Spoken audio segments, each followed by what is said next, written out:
لله رب العالمين والصلاة والسلام على سيد الأنبياء والمرسلين وعلى آله وأصحابه أجمعين أما بعد قابل صد احترام عزیز محترم حضرت مولانا محمد عمرین محفوظ رحمانی صاحب، رفیق محترم حضرت مولانا مفتی آصف انجم ملی ندوی صاحب، حضرات علماء کرام، حفاظ اعظام، ائمہ کرام اور حاضرین مجلس، دارالافتاء کی اہمیت و افادیت اور اصلاح معاشرہ، ان دونوں عناوین پر الحمدللہ آج کے اس پروگرام کے مقرر خصوصی حضرت مولانا عمرین محفوظ رحمانی صاحب دعوت برکاتہ نے سیر حاصل گفتگو فرمائی۔ اس کے بعد مزید اس سلسلے میں کچھ باتیں عرض کرنا تحسین حاصل ہوگا، اس لیے میں اس وقت صرف اتنا عرض کروں گا کہ یہ ہمارے لیے انتہائی خوشی و مسرت اور تشکر و امتنان کا موقع ہے کہ جامعہ ابوالحسن علی ندوی رحمۃ اللہ علیہ کے زیر اہتمام اس علاقے میں دارالافتاء کا قیام عمل میں آ رہا ہے۔ دارالافتاء دراصل امت کی ایک بڑی ضرورت ہے۔ ہمیں جو دین عطا کیا گیا ہے اس دین کی اساس اور بنیاد علم پر ہے۔ دنیا کے اندر بہت سارے مذاہب ہیں، ان مذاہب کی اساس اور بنیاد علم پر نہیں بلکہ دیومالی قصوں اور کہانیوں پر ہے، فرضی واقعات پر ہے۔ لیکن یہ دین اسلام کا امتیاز ہے کہ اس کا اصل سرچشمہ وحی الہی ہے، اور وحی الہی یہ دراصل علم کا منبع اور سرچشمہ ہے۔ اس لیے دینی مسائل کا براہ راست تعلق علم سے، اور جب تک کہ وہ علم حاصل نہیں ہوگا اس وقت تک کہ شرعی مسائل کو جان نہیں سکیں گے، اور شرعی مسائل کا جب تک علم نہیں ہوگا آدمی کی عبادات، معاملات، معاشرت یہ سب کے سب ناقص اور ادھورے رہیں گے۔ آدمی زندگی بھر نماز پڑھتا رہتا ہے، لیکن بسا اوقات ایسا ہوتا ہے کہ اس کی نماز میں کچھ ایسی غلطیاں ہوتی ہیں کہ جس کی بنیاد پر ایک نماز بھی اس کی مقبول نہیں ہوتی۔ مثال کے طور پر نماز کا آغاز تکبیر تحریمہ سے ہوتا ہے، اللہ اکبر کہتے، لیکن اس تکبیر تحریمہ کے اندر بھی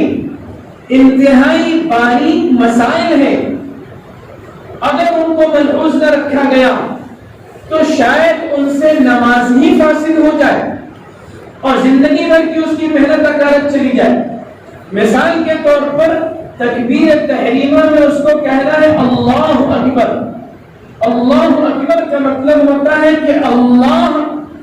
سب سے بڑے ہیں، اللہ بہت بڑے ہیں۔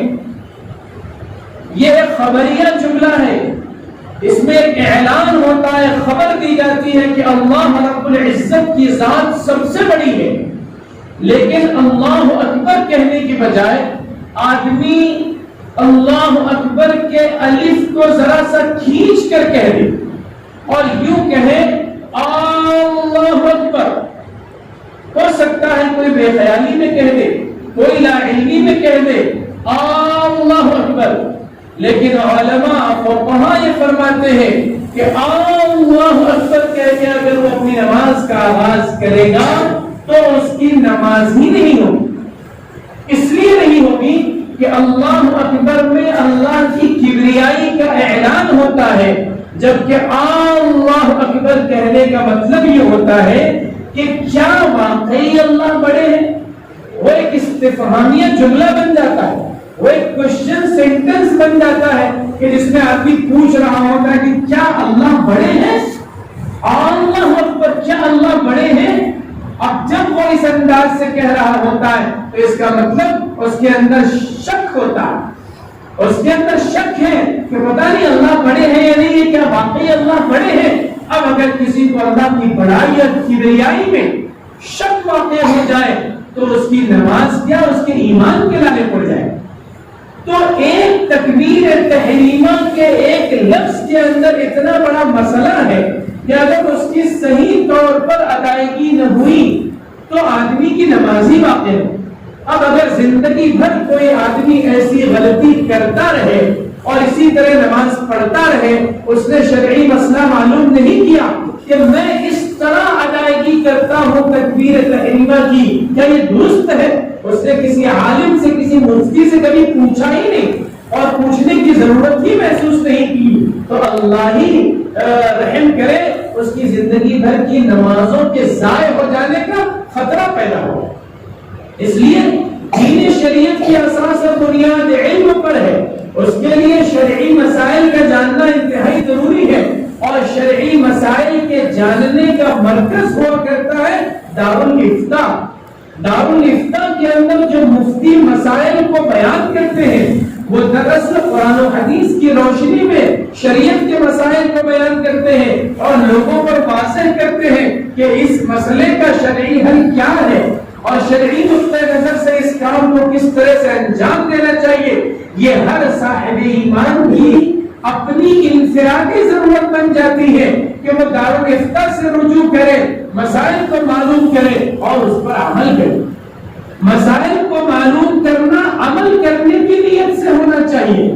صرف مسئلہ معلوم کرنے کے لیے نہیں۔ صرف ایک مفتی کے بعد دوسرے مفتی، دوسرے کے بعد تیسرے اور تیسرے کے بعد چوتھے مفتی کے پاس جانا اور مختلف دارالمسائل میں اپنے استفتاحات کو داخل کرنا تاکہ جہاں سے اپنی مرضی کے مطابق جواب آ جائے اس پر میں عمل کروں، یہ اصل بات نہیں ہے۔ اصل جذبہ تو یہ ہونا چاہیے کہ میرا یہ مسئلہ ہے، اس میں میں شریعت کی رہنمائی چاہتا ہوں، اس لیے جس عالم دین پر، جس مفتی پر اس کو زیادہ اعتماد ہو اس کے پاس جا کر وہ مسئلہ معلوم کر لے، وہاں سے جو مسئلہ آئے پھر اس پر عمل پیدا ہو، شرح صدر کے ساتھ اس پر عمل کرے تو وہ مخلص کہلائے گا، سمجھا جائے گا کہ اس کے اندر عمل کا جذبہ ہے۔ ورنہ آج دارالفتاء کا غلط استعمال بھی ہو رہا ہے، ہر آدمی یہ چاہتا ہے کہ میری مرضی کے مطابق مجھے فتویٰ ملے، اس لیے ایک جگہ سے اگر اس کی مرضی کے مطابق فتویٰ نہیں ملتا تو وہ دوسری طرف جاتا ہے، تیسری طرف جاتا ہے، کئی جگہ سے نہیں ملتا تو پھر کچھ ذہین لوگوں سے مشورہ کرتا ہے کہ کیا کروں، تو وہ کہتا ہے کہ استفتاء کے اندر جو سوال ہے اس کو بدل دو، اس کی تعبیرات کو بدل دو، انداز بدل دو، جیسا تم جواب چاہتے ہو ویسا استفتاء لکھ دو تاکہ مفتی اس کے مطابق جواب دے، اور پھر مختلف کوششوں کے بعد کہیں نہ کہیں سے اس کو اپنی مرضی کے مطابق فتویٰ مل جاتا ہے تو وہ خوش ہوتا ہے کہ نہیں اب یہ صحیح ہے۔ حالانکہ ایسا نہیں ہوتا۔ مفتیان کرام جو ہے قرآن و حدیث کی روشنی میں پوری محنت کے ساتھ اور ایمانداری کے ساتھ وہ مسئلہ بیان کرتے ہیں۔ ہمیں یہ چاہیے کہ بعینی جو مسئلہ ہے اس کو ذکر کریں اور اس کے مطابق جو بھی جواب آ جائے ہم شرح صدر کے ساتھ اس کو قبول کریں اور اس پر عمل کریں۔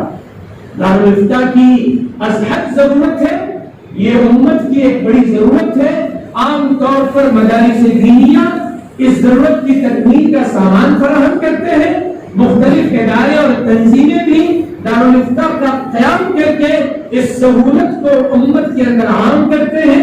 مدارس دینیہ کے اندر دارالفتاء جب قائم ہوتا ہے تو وہ عام طور پر مدارس کی چہار دیواری کے اندر قائم ہوتا ہے۔ انشاءاللہ جامعہ ابوالحسن کی چہار دیواری کے اندر بھی دارالفتاء قائم ہوگا، لیکن ہم لوگوں نے یہ چاہا کہ جامعہ ابوالحسن کے زیر اہتمام اگر مختلف علاقوں میں بھی دارالفتاء قائم ہو جائے تو اس میں کیا حرج ہے۔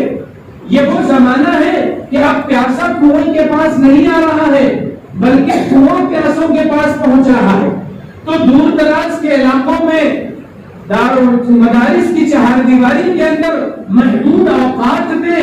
دارالفتاء اگر جاری رہے گا تو شاید لوگوں کو دشواری ہو، تو کیوں نہ ایسا ہو کہ ان کی سہولت کے اعتبار سے مختلف علاقوں میں، محلوں میں اور ایسے وقت میں کہ جس میں لوگ آسانی کے ساتھ وہاں پہنچ سکتے ہیں، دارالفتہ کیوں نہ قائم کیا جائے۔ چنانچہ اسی مقصد سے جامعہ ابو الحسن کے زیر انسلام یہ چاہا گیا کہ مختلف علاقوں میں دارالفتہ قائم ہو جائے۔ ویسے بھی الحمدللہ ہمارے شہر میں مفتیان کرام کی تعداد بڑھتی جا رہی ہے،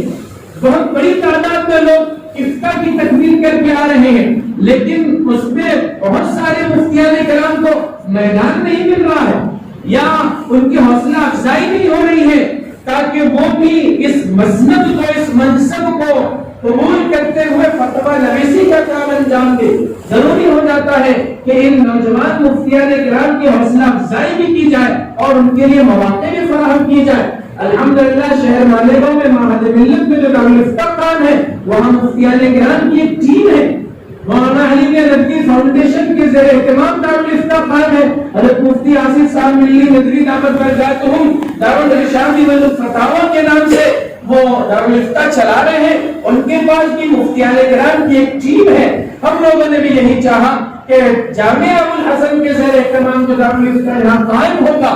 اس کے اندر مفتیان کرام کی ایک ٹیم ہوگی اور سب مل کر بیٹھے اور محنت کرے، فتویٰ نویسی کا کام انجام دے۔ اجتماعی طور پر اگر فتویٰ نویسی کا کام انجام پائے گا تو بہت زیادہ بہتر ہوگا۔ سردست مفتی محمد عامر ملی رحمانی دامت برکاتہم جو ایک باصلاحیت اور باکمال عالم دین ہے، معہد ملت سے فراغت کے بعد انہوں نے امارت شریعہ پھلواری شریف میں رہ کر 2 سال کی محنت اور مشقت کے بعد انہوں نے افتاء کی سند حاصل کی۔ اب تک یہ فتویٰ نویسی کا کام وہ انجام نہیں دے رہے تھے، باقاعدہ باضابطہ، اگرچہ کہ ہر عالم دین اور مفتی زبانی طور پر فتویٰ نویسی کا کام کرتا ہے، رہنمائی کا کام کرتا ہے، لیکن دارالفتہ میں بیٹھ کر تحریری سوالوں کا تحریری جواب دینا اور باقاعدہ مہر کے ساتھ، سکے کے ساتھ جواب دینا یہ بہت نازک ذمہ داری ہوتی ہے۔ چونکہ وہ ایک دستاویزی شکل اختیار کر جاتا ہے، اس میں ایک حرف پر گرفت ہو سکتی ہے، وہ بڑی نازک ذمہ داری ہے۔ آج وہی نازک ذمہ داری عزیز محترم کے سپرد کی جانی ہے، اس لیے ہم لوگوں نے بعجلت تمام اس پروگرام کو منعقد کر لیا۔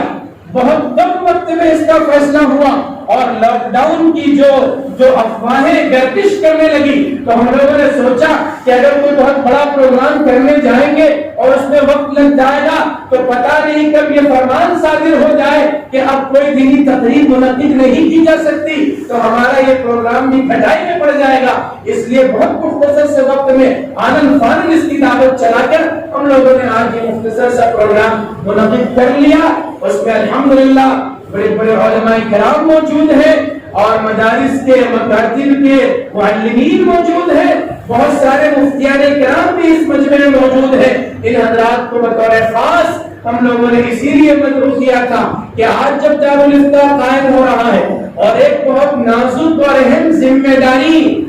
مفتی عامر صاحب کے ذمے سپرد کی جا رہی ہے تو چنندہ علماء اور مفتیان کرام کی موجودگی میں یہ ایک اہم منصب اور ایک اہم ذمہ داری ان کو تفویض کر دی جائے تاکہ ان کو بھی اس بات کا احساس رہے کہ ایک گراں ذمہ داری علماء اور مفتیان کرام کی موجودگی میں انہیں سونپی گئی ہے اور خدمت خلق کا اور امت کی خدمت کا ایک بہت بڑا موقع انہیں فراہم کیا گیا ہے۔ وہ بھی اپنی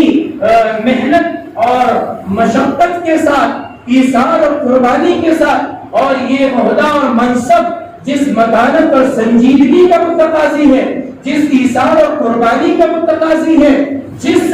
علمی لگن، شوق اور محنت کے متقاضی ہے، ان ساری چیزوں کو وہ مد نظر رکھتے ہوئے اس اہم ذمہ داری کو ادا کرنے کا آغاز کر دے۔ کرائے کا ایک جگہ لے لی گئی ہے لیکن یہ کوشش کی گئی کہ ذرا کشادہ جگہ ہو تاکہ کئی مفتیان کرام وہاں بیٹھ سکے اور کتابوں کا ایک اچھا ذخیرہ وہاں اکٹھا ہو سکے۔ ابھی وہاں کتابوں کا ذخیرہ بھی اکٹھا نہیں ہے، مفتی صاحب کے پاس جو ذاتی کتابیں تھیں وہ وہاں اکٹھا ہو گئی ہیں۔ انشاءاللہ بہت جلد سارے اسباب و وسائل فراہم کیے جائیں گے، لیکن کوشش یہی تھی کہ جلد اس کام کا آغاز ہو جائے تاکہ ایسی دیر نہ ہو کہ پھر ہم اس کام کو انجام دے نہ سکے. اس لیے بہت تمام اس پروگرام کو منعقد کیا گیا. مجھے خوشی ہے کہ ہماری دعوت پر اگرچہ کہ تھوڑے لوگ آئے لیکن بڑے باوقار لوگ آئے, بڑے اہم لوگ آئے, اور انشاءاللہ ان کی موجودگی میں اس دارالفتہ کا افتتاح ہوگا. میں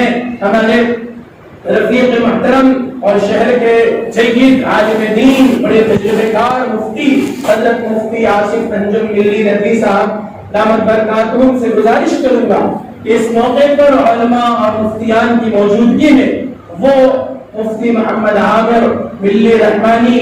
حفظہ اللہ کی دستار بندی فرمائے, ان کو امامہ باندھ کر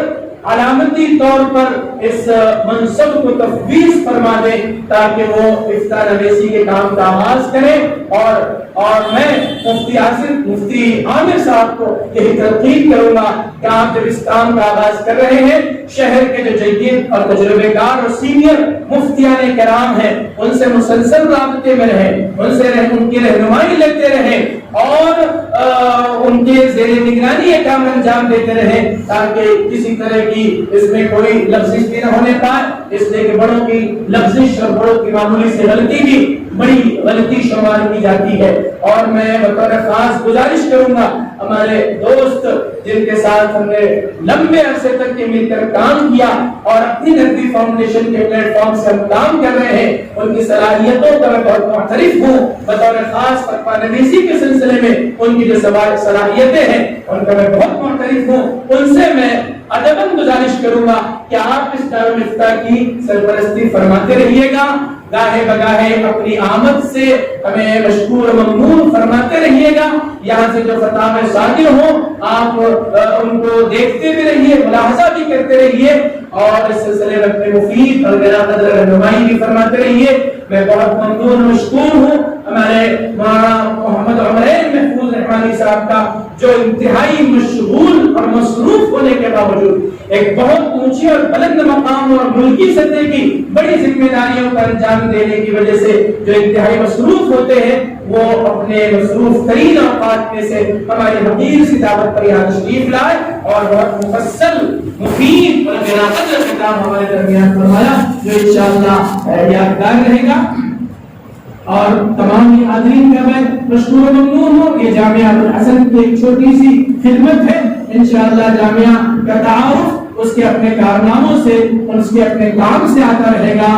زبانی تعارف کرانے کی میں ضرورت محسوس نہیں کرتا. انہی کلمات پر اکتفا کرتے ہوئے میں حضرت مفتی آصف انجم ملی صاحب کا برکاتہم سے گزارش کرتا ہوں کہ مفتی عامر ملی صاحب کی دستار بندی فرما دے اور ان کے سر پر اپنے دست مبارک سے آمہ باندھ کر گویا ان کو یہ منصب تفویض فرما دے. اور مفتی صاحب کی دعا پر انشاءاللہ پروگرام کا افتتاح ہوگا اور افتتاح ہوگا.